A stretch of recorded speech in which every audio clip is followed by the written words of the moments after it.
조영수가 빈예설을 보고 놀란 지점은 단순히 어린 가수가 노래를 잘했다는 수준이 아니었다. 핵심은 속도였다.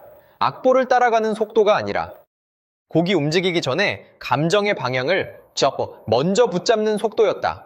한 소절이 시작되기도 전에 다음 호흡을 알고 반주가 고개를 들기 전에 가사의 감정을 먼저 열어버리는 감각. 그래서 사람들은 이 이야기를 한 문장으로 압축했다. 빈예선은 악보보다 빠르다. 이 표현이 강하게 들리는 이유는 분명하다. 빈에서는 갑자기 만들어진 화제의 이름이 아니기 때문이다. 공식 방송 기록으로 확인되는 첫 번째 강한 장면은 2023년 12월 20일 1TV 조선 미스트롯 3 첫 방송이다. 당시 빈에서는 고아인과의 대결 무대에서 모정을 불렀고 첫 소절부터 심사위원과 시청자의 시선을 붙잡았다. 어린 참가자가 부르는 노래라고 보기에는 감정의 결이 깊었고 가사의 무게를 이해해야 하는 방식이 달랐다. 그 무대 이후 빈예서라는 이름은 단순한 출연자 명단이 아니라 이번 시즌에서 반드시 지켜봐야 할 이름으로 바뀌었다. 더 거슬러 올라가면 숫자는 더 선명해진다. 빈예서는 2022년 KBS 전국 노래자랑 연말결선에서 용두산 엘레지를 불러 대상을 받았다. 당시 보도에서는 진주 가람초 4학년에 재학 중인 11세 참가자로 소개됐고 전국 노래자랑 연말결선 최연소 대상이라는 설명이 붙었다. 이것은 단순한 어린이 장기자랑이 아니었다. 전국에서 올라온 실력자들이 모이는 무대에서 초등학생이 노래 한 곡으로 가장 높은 자리에 올라선 사건이었다. 그 뒤 2024년 2월 29, 2일 미스트롯 3 무대에서 빈예서는 맘마미아를 불렀다. 이 무대는 또 다른 의미가 있었다. 모정이 깊은 감정과 애절함을 보여준 장면이었다면 맘마미아는 무대 감각과 표현의 표현의 폭을 시험하는 장면이었다.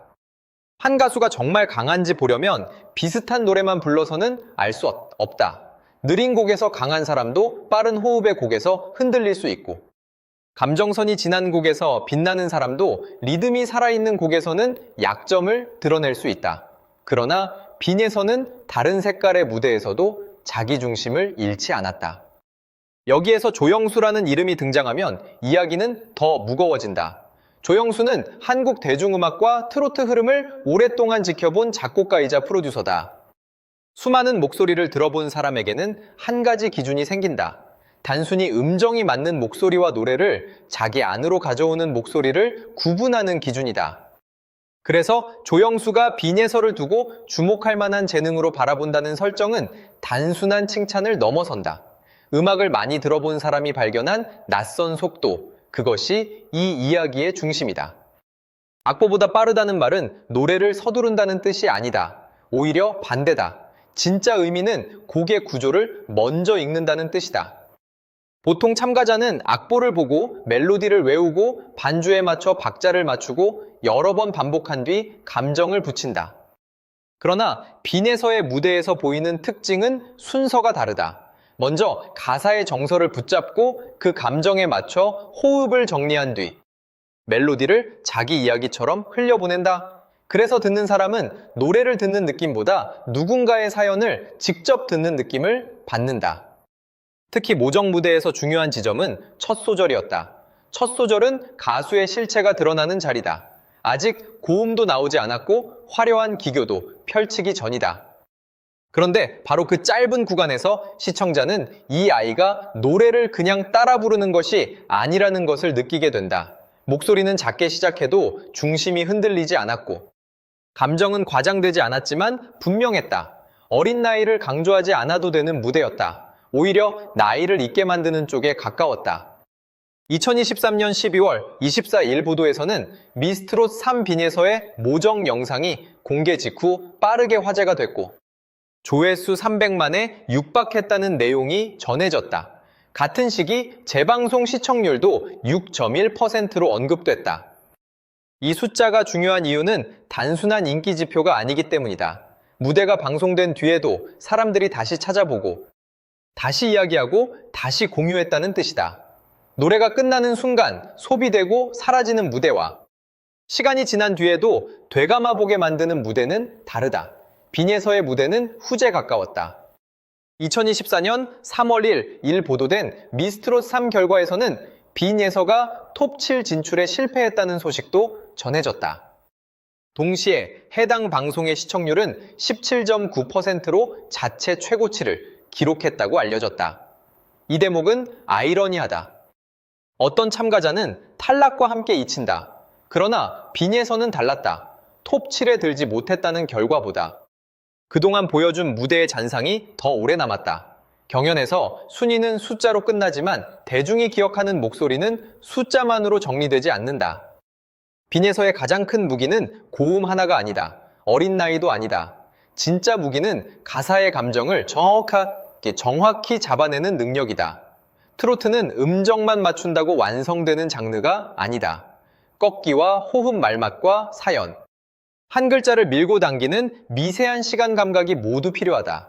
같은 가사를 불러도 어떤 사람은 문장처럼 읽고 어떤 사람은 삶처럼 들려준다.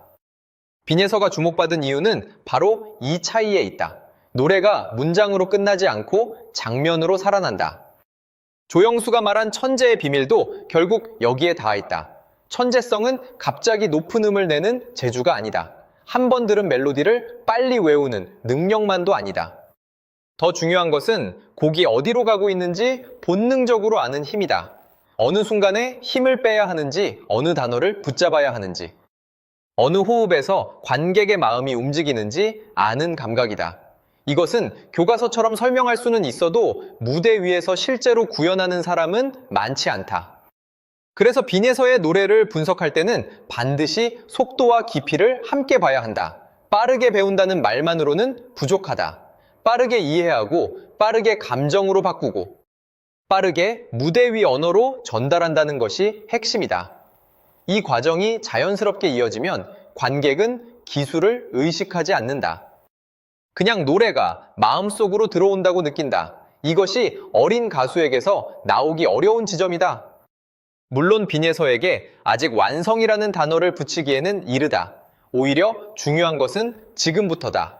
2022년 전국 노래자랑 연말결선 대상, 2023년 미스트롯 3 첫 방송의 모정, 2024년 2월 29일 맘마미아 무대, 그리고 2024년 3월의 아쉬운 탈락까지.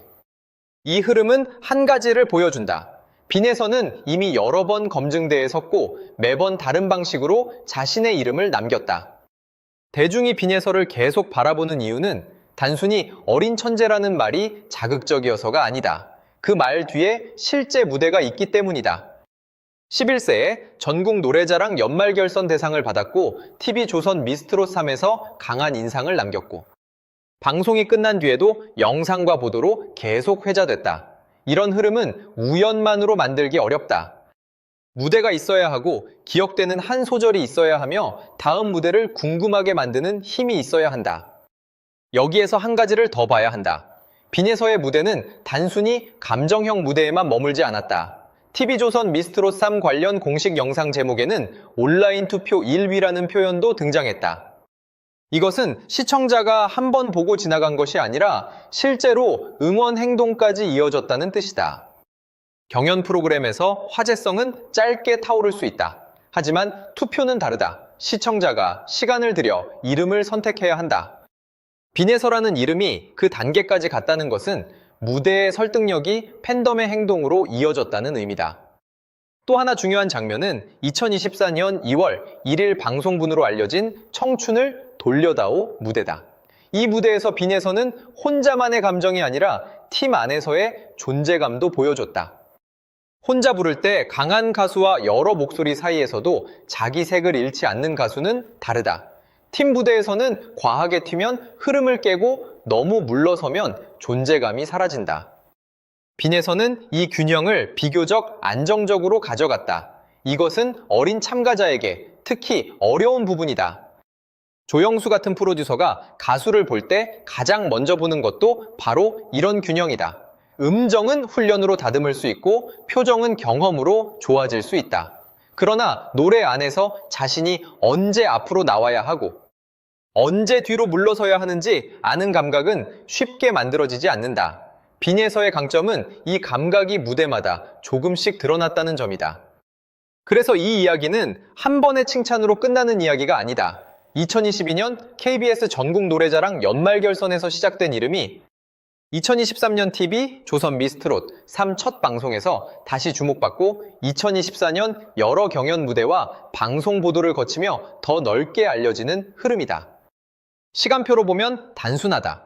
2022년에는 가능성을 증명했고 2023년에는 대중 앞에 강하게 등장했으며 2024년에는 경쟁 속에서 자신의 색을 남겼다.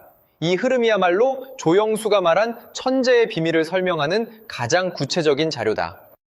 천재라는 말은 위험하다. 너무 빨리 붙이면 가수에게 부담이 되고 너무 쉽게 쓰면 의미가 가벼워진다. 하지만 빈에서의 경우에는 적어도 그 단어가 왜 나왔는지 설명할 만한 장면들이 존재한다. 11세기 전국 대회 대상 방송 첫 무대의 강렬한 반응, 300만 조회수에 가까운 화제성, 17.9% 시청률을 기록한 시즌 후반부의 긴장감, 그리고 탈락 이후에도 이어진 이름의 잔상. 이 숫자와 장면들이 모였을 때 비로소 한 문장이 설득력을 얻는다. 빈에서는 악보보다 빠르다. 그리고 이 대목에서 가장 중요한 질문이 남는다. 다음 무대에서 빈에서는 또 어떤 방식으로 자신의 속도를 증명할 것인가? 대중이 기다리는 것은 단순한 성공담이 아니라 한 소녀의 목소리가 시간이 지나며 어디까지 깊어질 수 있는지에 대한 답이다. 결국 이 이야기의 결론은 하나다. 빈에서는 악보를 앞질러러 노래하는 사람이 아니라 악보가 말하려는 감정을 먼저 읽어내는 사람이다. 조영수가 주목한 것도 바로 그 지점이다. 수많은 가수가 악보를 정확히 따라간다. 그러나 아주 드문 가수만이 악보 뒤에 숨어있는 이야기를 먼저 꺼낸다. 빈에서가 앞으로 더 무서워질 수 있는 이유도 여기에 있다. 그녀는 이미 잘 부르는 가수가 아니라 아직 더 깊어질 시간이 남아있는 가수이기 때문이다.